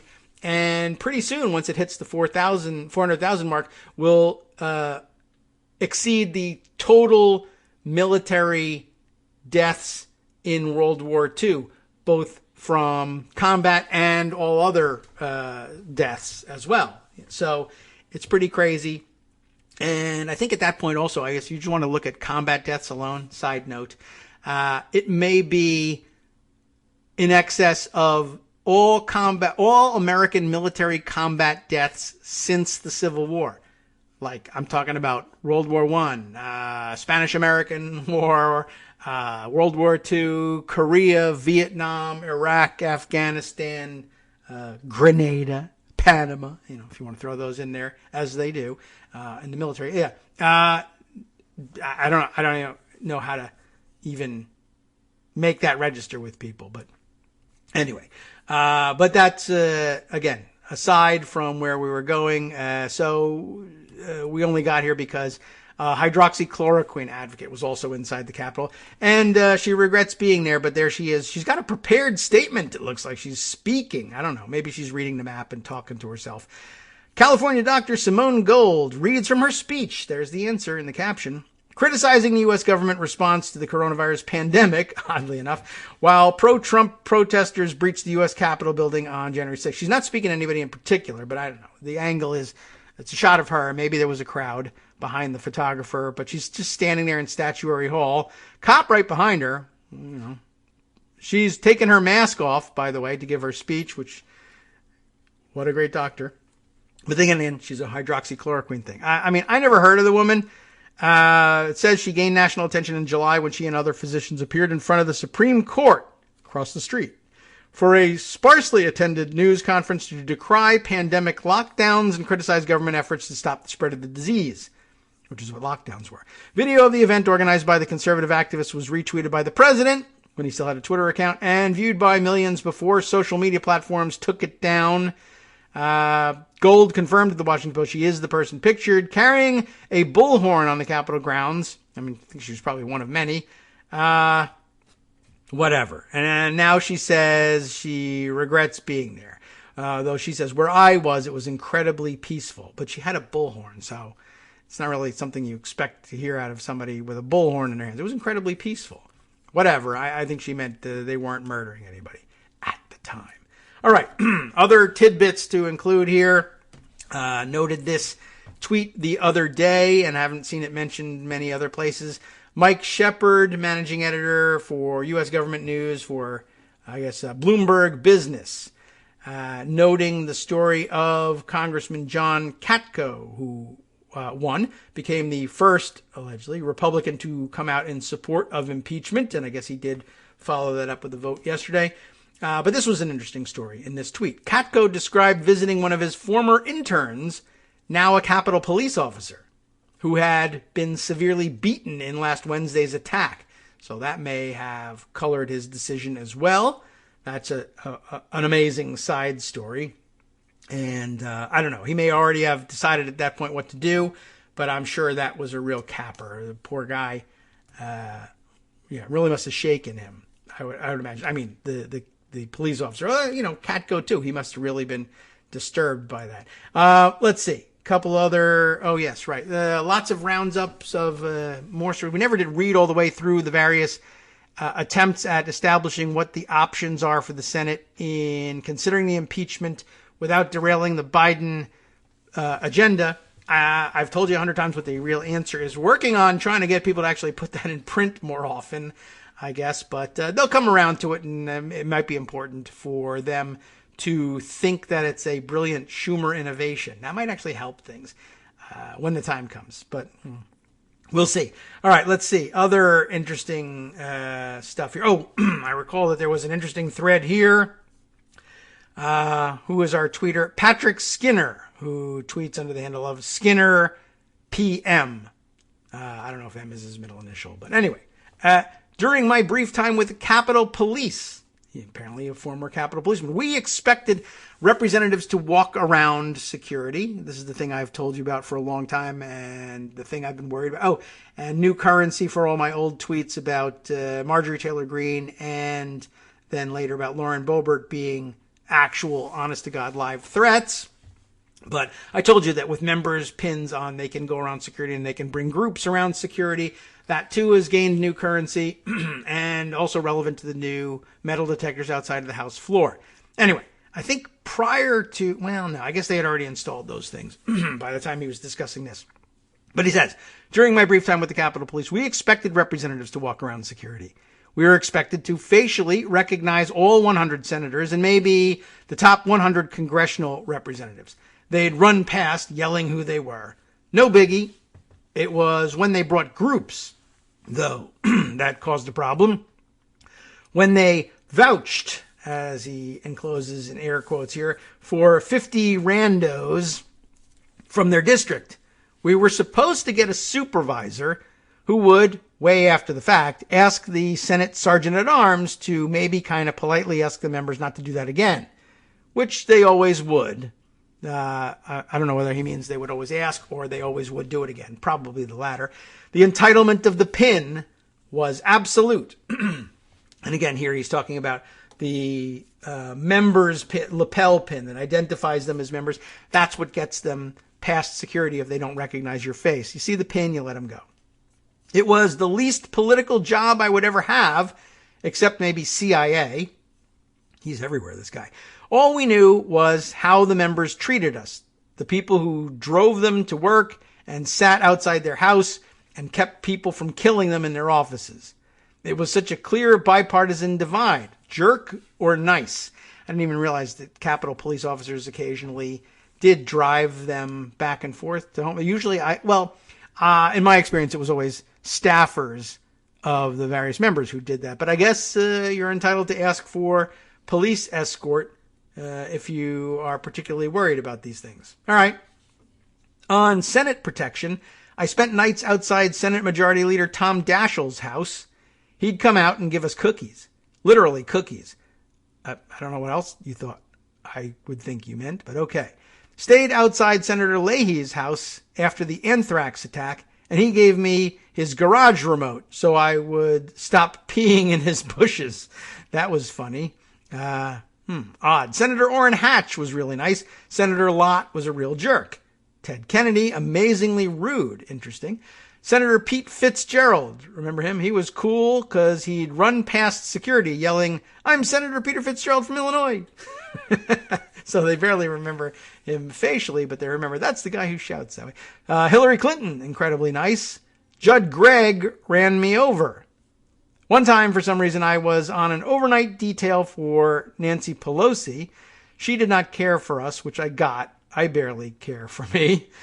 Okay. While crossing the street to check in with the building, I walked in front of a car. Car stops. I get huffy, show my badge and my $120 suit and belt. Car stops short. I thought it was a UFO. Turns out it's a Lotus. And Michael Jordan gets out. Okay, he's not a member of Congress. Come on. Anyway, I had just heard him on the radio play for the Wizards. This was December 2001, right? It says in parentheses, I don't remember. Anyway, he gets out and asks if I'm okay. I try to act tough, but all I can do is giggle and breathe in his cologne. Not joking, he smelled like dollar bills and liquid awesome mixed in a blender. Anyway, he was really nice. Asked if I was okay after I stepped out in front of his car into traffic. I know I meant to say I'm fine, just watch your speed or something, but it came out, hee hee, marry me. All right. Anyway, I once, he says, had to take Senator Trent Lott, last tweet here, that era's more tan Mitch McConnell, all 4 blocks from his house to the Capitol. He demanded I run the 2 red lights. We agreed to disagree by me acting like I was deaf and liking to stop every 10 feet to ask if it was okay. Never with him again. Okay, well, interesting. Just sort of confirmation from somebody who's been on that particular job about the ability to bypass security and the entitlement of members feeling like they can do so. Also need to speak to something I mentioned yesterday. Did we discuss it on the air? I think maybe with Greg that I am not 100% certain, now that I think about it, that there really are voting machines inside the cloakrooms. But I don't think I'd explain what cloakrooms are. But they're basically little antechambers where members hang out if they don't want to stay on the floor but don't want to leave the area. It is what it sounds like. I guess back in the cloak owning days, I guess you hung cloaks there. But you can put your coat there. You can get food, coffee, drinks. The TV is on. You can see all the posted votes expected for the day and get copies of the bills. Little member services lounge. And it's right off the House floor. And you can enter it, from the House floor. I'm just not certain whether you can enter it from outside. I think you probably can. There's probably a lot of members who that would be helpful for. But I'm not positive about that. If you can, and there are voting machines in there, then great. You should be able to perhaps enter that way, although maybe they put a magnetometer there too. So I'm not sure about the layout of that stuff, but just thought I'd go on record and mention that might not necessarily be the case. Switching gears, just because it's here and in front of me and it seems important. I missed it the other day. Tweet from Jason Leopold from BuzzFeed News, who has done some more interesting digging. He always digs up some good documents through FOIA, etc. I don't know how he got this one. This is very interesting. A memo authorized by Bill Barr. Remember him? He used to be Attorney General of the United States like 2 weeks ago. And signed by now acting Attorney General Jeffrey Rosen, but it's from last September. And the kicker here is it's how DOJ wants to deal with protests that they fear might turn violent. And the funny thing here is it was intended to be used against Black Lives Matter protesters and Antifa. But, well, like most things, I guess if you ever thought there was an end to the projection from the Trump administration, the answer is no.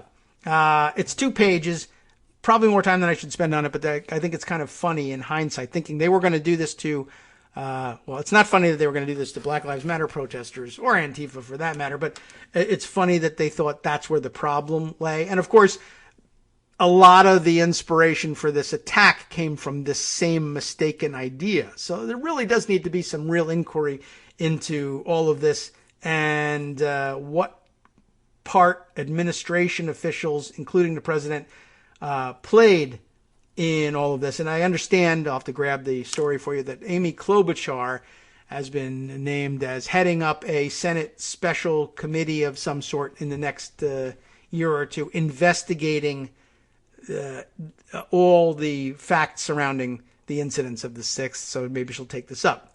So again, September 17th, 2020, memo from Jeffrey Rosen. That's how it's signed. So it's initialed by him to Bill Barr. And it's actually a memo for all U.S. attorneys. Subject being charging in connection with violent rioting, including 18 U.S. Code Section 2384, which I think is the seditious conspiracy statute. Check this out. Unfortunately, despite valiant efforts by federal, state, and local law enforcement authorities, we will see the results of and continued instances of violent rioting in cities across the United States. Primary responsibility for responding to such violence usually falls to state and local law enforcement authorities, but the Department of Justice and our federal partners must continue to assist in that response. Part of that federal assistance includes, where appropriate, charging violent rioters under federal law. The Attorney General and I recently discussed with you the need to consider the use of a variety of federal charges when they may be appropriate, including seditious conspiracy under 18 U.S. Code Section 2384. I want to reemphasize that message. As was previously pointed out, Section 2384 does not require proof of a plot to overthrow the U.S. government. Hooray! Despite what the name might suggest. As the Attorney General noted in our discussions with you, it also applies to conspiracies with any of the following objects. Let's see. Bullet points. One being to oppose by force the authority of the government of the United States. I think we got you there. By force to prevent, hinder, or delay the execution of any law of the United States. I think we got you there. By force to seize, take, or possess any property of the United States contrary to the authority thereof. Definitely got you there. The statute authorizes fines and a prison term of up to 20 years. And remember that there is an executive order from President Trump saying that anybody destroying federal property or monuments ought to be prosecuted to the fullest extent of the law. But, he won't be president for much longer. So there you go. Unfortunately, I should continue. I missed this part. Statute authorizes fines and prison term up to 20 years, right? In appropriate cases, for instance, where a group has conspired to take a federal courthouse or other federal property by force, you should consider a charge under Section 2384, among other potentially available charges. Unfortunately, mention of the possible applicability of Section 2384 has been leaked to the press and was both misrepresented and criticized in the media. I know that you share my disappointment over selective leaks of internal department communications and deliberations, which seem designed to misrepresent what the department is actually doing to protect the rights and interests of the American people. Like me, I hope that you take comfort in knowing that the overwhelming majority of the department's employees continue to perform their jobs in an ethical manner. Critics of the inclusion of Section 2384 in a list of available statutes appear not to have read beyond the section's title. Those who have actually read the statute recognize that the text of Section 2384 could potentially apply to some of the violent acts that have occurred, like this one. Others have noted correctly that Attorney General Eric Holder and the U.S. Attorney Barbara McQuade brought charges under 2384 against 9 defendants in 2010. That indictment alleged that the defendants conspired to, quote, oppose by force the authority, unquote, of the U.S. government through a coordinated attack against law enforcement officials. While that prosecution was ultimately not successful, its failure was based on the facts of the case, not any infirmity in the statute itself. Basically, it just means, look, the statute ended up not applying. I guess they should be saying it's a bad case, but okay, whatever. You should not allow inaccurate reporting to discourage you and your teams from assessing potential charges under Section 2384 or any other statute enacted by Congress where appropriate under the facts and the law. Oh, you said it.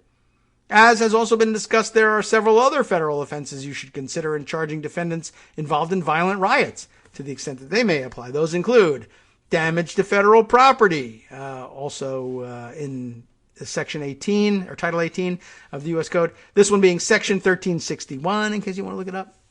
Use of fire or explosives. Whoops, got that one too in Section 844. Civil disorder, Section 231A. Riots, Section 2101A. Interstate communications. Look out for those. That's also in there, Section 875, damage to veterans monuments. Section 1369, and interstate and foreign travel or transportation in aid of racketeering enterprises, which, now that we're talking about extortion, we gotcha. Section 1952. Don't overlook that one. They'll try, but maybe the Biden DOJ will do better. Of course, each charging decision should be made solely based on the law and the facts of the particular case. I wish to express my appreciation to you and your teams for the good work to date in addressing these dangerous and sometimes deadly acts of violence. Please keep up the good work and continue to protect the American people and apply the law fairly across the board, or whatever. And too bad they meant for that one to be against their enemies. We'll have to pick up the ball and see if we can make it apply to the insurrectionists in the next administration. All right, let's see. What else have we got here? Another random thing. I should scroll down further because there's definitely a bunch of things dispersed down here. Yes, still TPM and others still trying to crack the mystery of what went on down in Georgia with respect to the replacement of the U.S. attorney there. Apparently, according to Atlanta Journal-Constitution, Trump's pick to replace the U.S. attorney down there also has announced that there's nothing to these claims of election fraud. So Trump strikes out again. And we'll have to see if the story ever emerges exactly what he was up to. But I think we all suspect what was happening. And really, honestly, he should be charged for that. Both now and after he's out of office as well. All right. Reporting from the UK's Independent. I'll just give you again the headline so you can read it on your own, perhaps. White House insiders say Trump knew what was about to happen at the Capitol because his social media guru, Dan Scavino, knew and probably should have told him. So that's it. Because of his social media guru, Dan Scavino. So it's not a long chain of custody in figuring out just what Trump probably was aware of. All right, let's see. Other things here's a random note I found from the tweet of a West Texas reporter for Courthouse News, Travis Bubenik. I hope I've pronounced it right. Anyway, news about the guy who was photographed with his feet up on the desk in Pelosi's office, and we thought he was kind of undercharged, right? I think he was originally charged with something that carried a year in prison. New report, prosecutors have beefed up the charge against him and now faces up to 10 years in prison under the new charge. I don't think I see anything here that says, here we go. He's also facing other charges. Top one here is the beefed up charges that prosecutors brought today. And guess what title of the U.S. Code they're using? 18. Section 1752A1, in this case, knowingly entering or remaining in any restricted building on grounds without lawful authority while carrying a dangerous weapon. Also here, Title 40, U.S. Code, Section 5104, violent entry and disorderly conduct on Capitol grounds. Pretty specific. And 18 U.S. Code 641, theft of public money, property, or records. So pretty cool. We already see it in action. I guess they're taking the memo to heart. So good for them. Recommendation, well, I'll save this for Friday, but maybe you want to take a look at the New York Times reporting, doing some interesting things under the heading of visual investigations. Lots of visual representations of what went down and who was where and how they're tracking people and all sorts of things. Just sort of an interesting and innovative approach to some very confusing events and reporting on them. Maybe I'll remind you of that one tomorrow. We'll see. Let's see other things to get to. Got to scroll down a little bit more here. Okay. There's definitely stuff down here. I'm just visually scanning over all these things. Nice headline to see. Just mentioning for the record that the Dick Whisperer, let's get it right, Dana Milbank, hits on all cylinders every once in a while, entering his opinion piece the other day under the headline of President Trump has committed treason. Just keep that alive and keep looking to see if we can put those elements together. I think it's worth doing. Let's see. Oh, yes. Greg mentioned yesterday Trump's insistence that he at least is considering not pardoning anybody. And I guess Rudy Giuliani is not going to get his pardon. Not pardoning anybody because his lawyers told him he can't pardon himself. Reminder, by the way, for all the people who still believe that you can't indict him or any other sitting president, that is because an OLC, Office of Legal Counsel memo says so. There is an Office of Legal Counsel memo that says presidents cannot pardon themselves. Just thought I'd remind you of that one. I think I mentioned it before. Correction to an older story about the lunatic from Oregon, young Republicans who ended up getting arrested with her Moldovan mother, right, during the Wednesday's event. And I said, I mentioned that someone had said she was the organizer of a boat parade, the Trump boat parade, where the boats sank. And I thought, what's she doing in Texas where that event happened? Guess what? There was another one. So I found it. The right one did, in fact, take place in Oregon on the Willamette River, which I now know how to pronounce, thanks to those of you in the audience correcting me from last time. And there was another one that sank some other boats. So, okay, at least she didn't have to travel all over creation in order to sink boats as part of her lunacy. Mention here also for Congresswoman Linda Sanchez putting in a bill to, and I think a good start on this one, and I'd like to piggyback on it. Lawmaker to unveil bill ensuring nothing, no airport, no highway, no school, no giant pop-up in getting in my way. How the hell do I get this thing out of my face here? Oh my God. That's the worst one I've ever seen. And now I'm stuck with it. All right. Well, anyway, lawmaker to unveil bill ensuring nothing, no airport, no highway, no school is named after Trump. An excellent idea. I don't know exactly how she's approaching it and what mechanism she's using. I want to piggyback on that with the no state funeral can ever be allowed for Trump. We really need to pick up on that one and carry that message forward.